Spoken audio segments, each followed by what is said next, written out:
And Michael, you're looking at the United States where, a lot of people have been able to get the jab, but still the number of people who are still ending up on hospital beds is just as high. Yeah, and there's a lot of concern around that, especially in parts of the country like Florida, where you've seen restrictions being loosened.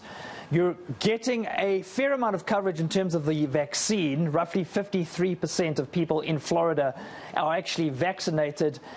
But most of the infections and the hospital admissions are now coming in that group of unvaccinated people. And that's really the concern. Looser restrictions and a group of people who are still refusing to get the jab. Perhaps some lessons here for South Africa. So let's focus very quickly on some of the numbers in terms of Florida. Now, this pandemic has been raging on for the better part of 18 months, but if you look at the last 28 days, nearly 5,000 deaths in Florida, and that represents 11% of all the fatalities since COVID-19 first emerged in the state. This is the age of the vaccine, and yet this sort of thing is still happening. Let's quickly drill down into a specific area. This is known as Sarasota County. It's on the western side of Florida, and we're going to take a look at the hospital admissions linked to COVID-19.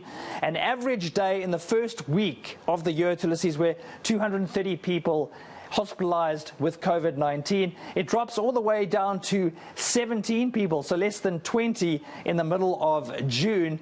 But take a look at an average day last week, so the 20th to the 26th of August, 516 people in hospital because of COVID-19. And that's just a small part of the state of Florida. So you can see, Tulis, two things happening there. The restrictions have been loosened, and we've got that consolidated group of people who are still not getting the jab. So it's a smaller population of people. Well, I suppose if you think minority, majority, the minority are not vaccinated but continue to be exposed to COVID-19, especially as the restrictions are being loosened, with the result that they are contracting COVID-19. But you went a step further, didn't you, Mike, in that you not only looked at the county and, the state, the county, you went into a specific hospital. What picture emerges from the hospital that you looked at? So they released these figures to Lesizwe on a Monday, exploring how many of the COVID-19 patients in the hospital had actually been vaccinated. And these numbers tell a story of their own. Let's focus quickly on that, Lesizwe. So we're talking about the so-called COVID beds in a hospital.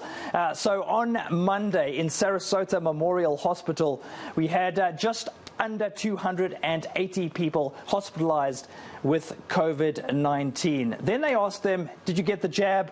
Did you not get the jab before you ended up in hospital? It turns out, Lesizwe, 230 of those 277 people were unvaccinated. So the vast majority did not get the jab and ended up in hospital. Then we took it a step further and we focused on the ICU. So if you're in ICU, intensive care, things are getting pretty serious. Here we had 68 people in the intensive care unit because of COVID, and 61 of them had not been vaccinated. So a tiny fraction of those who were in ICU had been vaccinated. And finally, Tulis, were the most serious of all, ventilators. So these are people who are unable to breathe on their own. 50 people had been placed on ventilators in this particular hospital because of COVID.